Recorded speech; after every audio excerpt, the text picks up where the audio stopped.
Hello everyone, welcome to the Witching Hour. Today I'll be doing a quick recap and review of The Witcher Episode 5 titled Bottled Appetites, based on the short story The Last Wish. Here's your spoiler warning, if you haven't watched this episode, you should watch it before watching this video. Let's get started. Cahir goes to see a Doppler. In the Witcher world, a Doppler is a shapeshifter.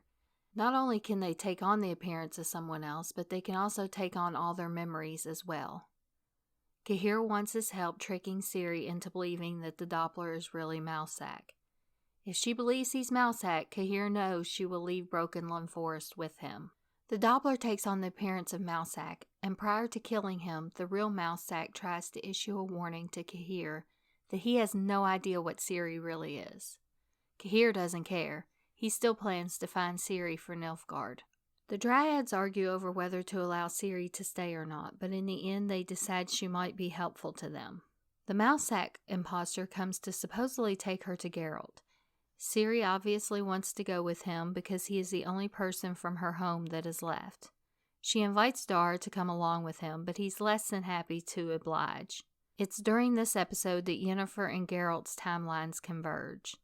Yennefer is busy in Ren performing spells for the villagers when she is taken into custody by Beau-Barant. To say a visit to Yennefer to warn her the Brotherhood will not ignore all the trouble she's been causing. She also tells her there's no cure for her infertility, but Yennefer refuses to listen. She is desperate to find a way to have a baby. Nearby, Geralt is at the edge of a lake throwing a fishing net in the water repeatedly when Jaskier shows up. Geralt makes it clear to him that he hasn't got time for his bullshit, but Jaskier, as usual, doesn't take the hint. Geralt explains that he can't sleep and he's searching for a djinn to help him with his insomnia.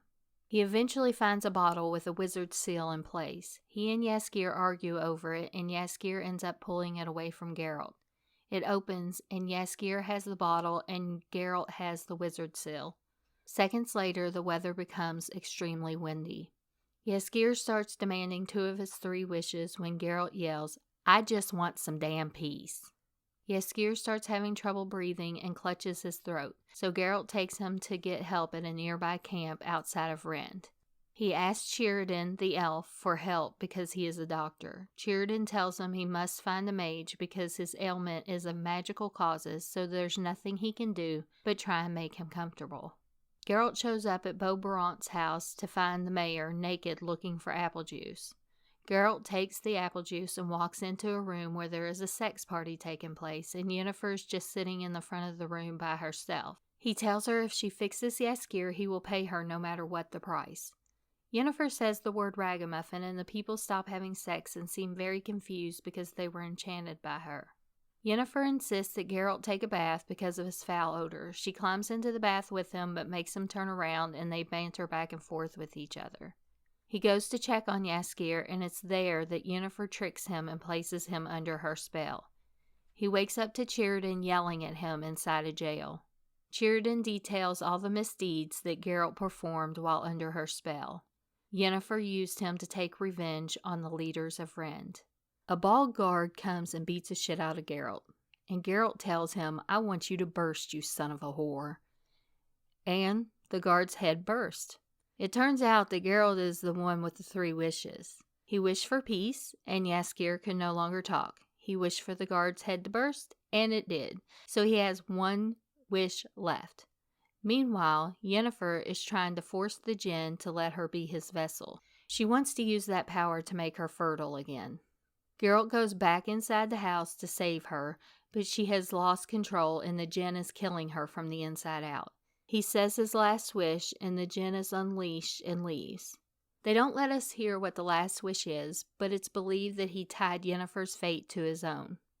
Jaskier and Círdan think they have both died, but they soon discover that they're very much alive and having sex. As for my review, I liked the episode, but I can't say that I loved it. They made several changes from the short story. For instance, in the short story, Geralt and Jaskier are fishing when they find the djinn's bottle. The entire story about insomnia is new. There wasn't a big sex party taking place in the book. Instead, it goes into more detail about Yennefer and Geralt's meeting. Don't get me wrong, I like a good sex scene as much as the next person, but that one in particular was a little ridiculous. They didn't even show how Geralt got free from jail. It just looks like he walked right out of the jail and back to the house. In the book, he was freed by the mayor in exchange for helping the djinn that was wreaking havoc on the town. These are just a couple of changes from the book. I'm not a big book fanatic, and I do realize that changes will be made between a book and a TV show or a book and a movie, but there are times when those changes just don't make sense. Overall, I give this episode a 7 out of 10. It got us to the same place, it just took a different route than I would have liked. Let me know what you think in the comments down below. As always, please subscribe to my channel and don't forget to like and share my video. Have a great day. Bye guys.